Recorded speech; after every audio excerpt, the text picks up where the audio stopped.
Hello everyone, I am Anisha Taneja from Economics Honors Semester 2 and today we will be discussing the topic elasticity of demand. So as we all know, there are basically three types of elasticity of demand which we'll be covering in this chapter. Price elasticity of demand, income elasticity of demand and cross elasticity of demand. Starting from price elasticity of demand. As we have read in the previous chapter, market forces of supply and demand, the law of demand basically states that a fall in price of good will relate to a rise in the quantity demanded. So we know the quantity demanded basically rises, but how much this quantity demanded rises is the elasticity of demand. Price elasticity of demand measures how much the quantity demanded responds to a change in price. So we can come to a conclusion that the law of demand is qualitative in nature, that it only shows there is a change, while elasticity of demand is quantitative in nature. So we'll be talking about numbers in this chapter.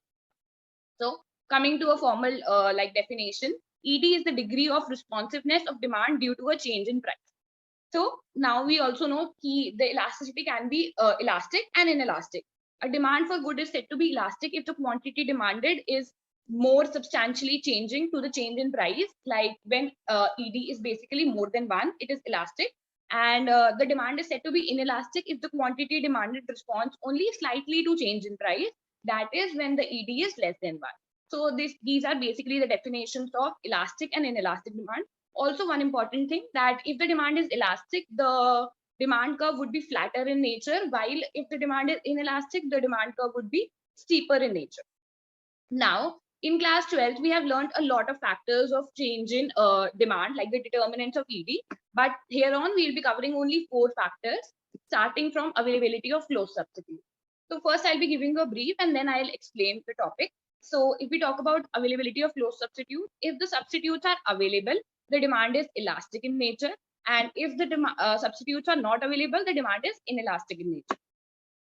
Goods with close substitute tend to have more elastic demand because it is easier for the consumer to switch from one good to another good. For example, if we take the most important example like of Coke and Pepsi, they are very much a good substitute of each other. So if there is an increase in the price of Pepsi, the quantity demanded of Coke would change to a large amount. So it shows that the demand is elastic. Basically, if the quantity changes more, we can say the demand is elastic. By contrast, if we see that eggs are a food product which do not have any close substitute, so its demand is less elastic because if there is a change in price of egg, we won't change the quantity to that much amount because we don't have any close substitute of it. Next, coming to the next factor, it is luxuries, necessities versus luxury. Necessities versus luxury, we mean necessities will have an inelastic demand while luxuries will have an elastic demand. Now, going to its detail, necessities tend to have inelastic demand, whereas luxuries have elastic demand because necessities do not have a substitute, and like we cannot think of substituting them. Like we can consider the example of a doctor's visit or salt. They are very important for us. So even if there is a great change in price, we won't be changing the quantity that much because it is important. So when the price of a visit to the doctor rises, people will not dramatically alter the number of times they go to the doctor. Although they might go somewhat less, but there won't be a much change in the quantity, so the demand would be less elastic. By contrast, when the price of sailboat rises, the quantity of sailboat demanded falls substantially because they are a luxury. So the difference is very basic. Also, we should consider a thing in our mind that the definition of necessities and luxuries depends from person to person. Maybe the thing which is necessity for you might not be the same for another person. So that depends, but in general, we can say that necessities have inelastic demand. Third factor, time horizon. Goods, as we have learned earlier only, the goods which have elastic demand over the longer horizons and in the shorter horizons would have inelastic demand. So we can take the example of petrol here. When the price of petrol rises, the quantity of petrol falls only slightly in the first few months because people are not able to adapt themselves that much and their demand is rigid. So the demand in the short run is inelastic. While over the longer time horizon, people buy more cars, buy more efficient cars, or maybe they start using other like public transport. So the demand can be inelastic over the longer time. And there could be like other substitutes in the longer time, but in the small time, we are very rigid to our adaptations and we won't be able to change that much. So thus in the short period, demand is inelastic, while in the long one, it is elastic. coming to the last factor, the definition of market. This is kind of a new factor which is like introduced. So by the definition of market, what we mean is that the elasticity of demand in any market depends on how we draw the boundaries of the market. Like a market can be narrowly defined or broadly defined. Narrowly defined markets tend to have more elastic demand than broadly defined markets, because like it is easier to find close substitutes for narrowly defined goods. But now the confusion which comes in our mind is what is narrowly and what is like broadly defined market. To explain it, I'll be using an example. For example, food, a broader category, has fairly inelastic demand because there are no goods substitute for food. Like food is food. It is very like a broad category. You can't like say I'll accept a food, I'll have this, because food is a very broad category. On the other hand, if we talk about ice cream, it is a narrower category and it has more elastic demand because it is easier to substitute ice cream with another dessert, but you can't substitute food with any other thing. Similarly, if we go into the deep details, vanilla ice cream, it is also a very narrow category as has a very elastic demand because it also has close substitutes. So this is what we mean by narrowly and closely defined markets. Next we'll be coming to computing the price elasticity of demand. As we have read in the earlier classes, economists compute the price elasticity of demand as percentage change in quantity demanded upon percentage change in price.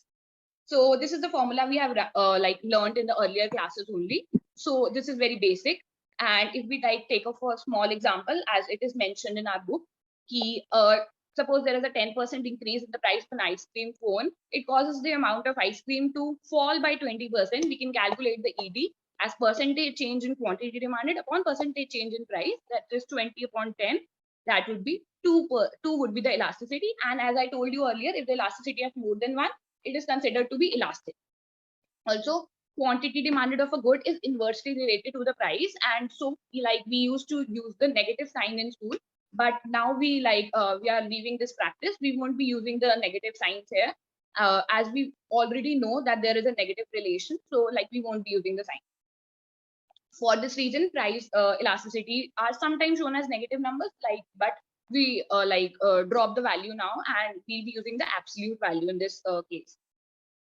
Next, moving on, like this was the traditional method we learned in school, key percentage change of quantity demanded upon percentage change in price. But as we move on, we have a new method which we'll be using to calculate price elasticities of demand. That is the midpoint method. Midpoint method is a better way. So what happens basically is that if we draw the price elasticity of demand from point A to point B, the change in the price elasticity of demand by the traditional method would be different. That is, if we draw the price elasticity of demand from point A to B, then it would be a different amount. And if we go from point B to A, then it would be a different amount as it is given in the book. So we use the midpoint method, which is, as said by economists, is a better way, because in it what we do is we use the traditional formula only, that percentage change in quantity demanded upon percentage change in price. But the change what comes is percentage change in the percentage change in quantity demanded in earlier ways was shown as the percentage change in quantity upon the earlier quantity. But now, not now we won't be doing that. We would be changing the equation a bit. Now it becomes percentage change in quantity upon the average quantity into 100, and the denominator would be the percentage change in price upon average price into 100. So basically, in respect of earlier, we will be taking the earlier prices and quantity, and now we'll be changing it with the average price and quantity. So this is the major difference we'll be having in the midpoint method. And this is the formula like we have to use for the whole elasticity of demand chapter. And if you use this method, that delta Q upon delta P into average price upon average quantity, if we will be using this method, that either if we go from point A to B or if we go from point B to A, the answer would be same. So this is the practice we'll be following in this chapter. Going on to the next topic, the variety of demand curves. So there are basically 5 types of demand curves we'll be covering in this chapter. First would be perfectly inelastic demand curve. Can we just shift the slide on? Starting from perfectly inelastic demand curve. So when the quantity demanded does not change with the change in price, this is the perfectly inelastic demand curve, wherein it would be a straight line parallel to the y-axis. Second, we'll be talking about the inelastic demand curve, when the percentage change in quantity demanded changes, but it is less than the change in price. In elastic demand curve, when the percentage change in quantity demanded is less than the percentage change in price, it would be a straight line or basically a curve which would be steeper in nature.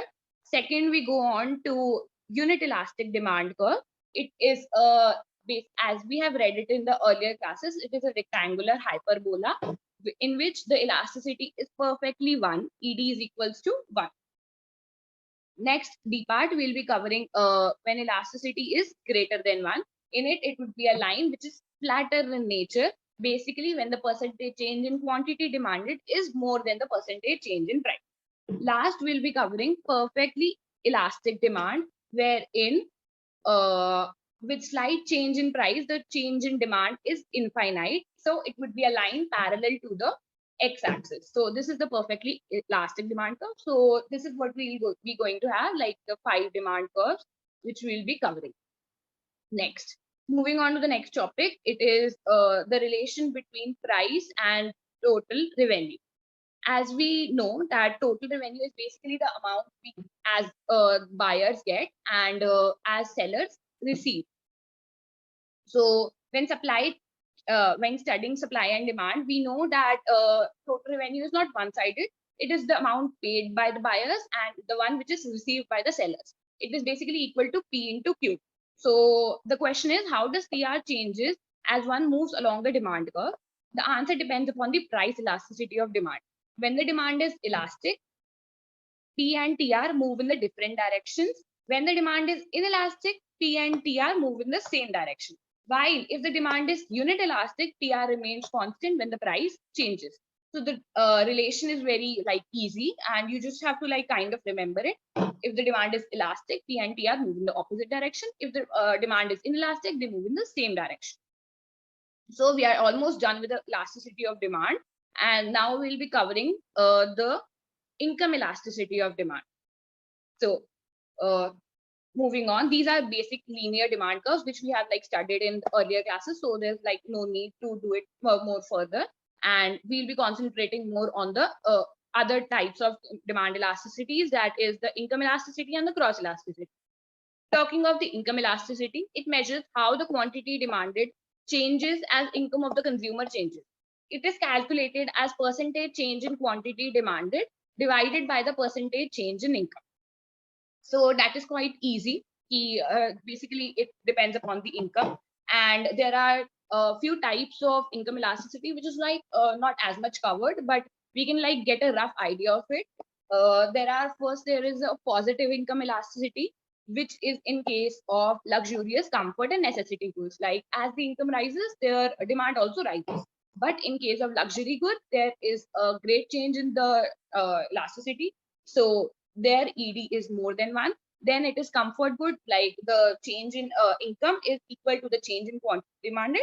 And third would be the case of necessities, where the change in income is less than the change in quantity demanded. So basically we have positive income elasticity, and we have 3 types: luxury, comfort, and necessity goods.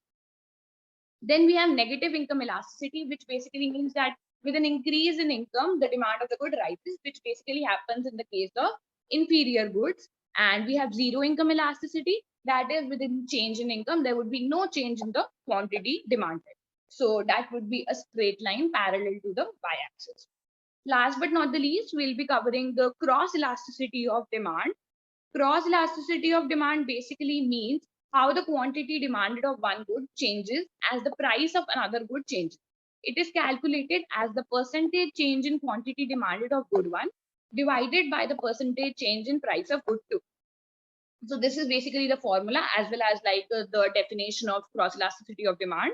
And basically we have 2 types of cross elasticity of demand. That is, one in the case of substitute, when both the goods are substitute, and when both the goods are complementary. So according to that, if both the goods are substitute, then the relation is positive, like the curve would be upward sloping. And if the both goods are complementary, then the curve would be downward sloping. So we can consider examples also in this case. If the goods are substitute, like Pepsi and Coke, so if there is a change in the price of one good, the quantity demanded of others also changes. So it would be a upward sloping curve While if we consider complementary goods like you can say petrol and car, so if there is a change in the quantity demanded of one, then there would be an inverse effect on the price of the other. So it would be a downward sloping curve. So that is what basically we'll be covering. So there are like काफी brief topics, price elasticity and like income elasticity and cross elasticity, but like you should know the basics of it. So this is it about the elasticity of demand. Basically, we covered three types of elasticity, being price elasticity of demand in detail, and the cross and income, just brief details about them. So this is it. I hope you liked my video. Thank you.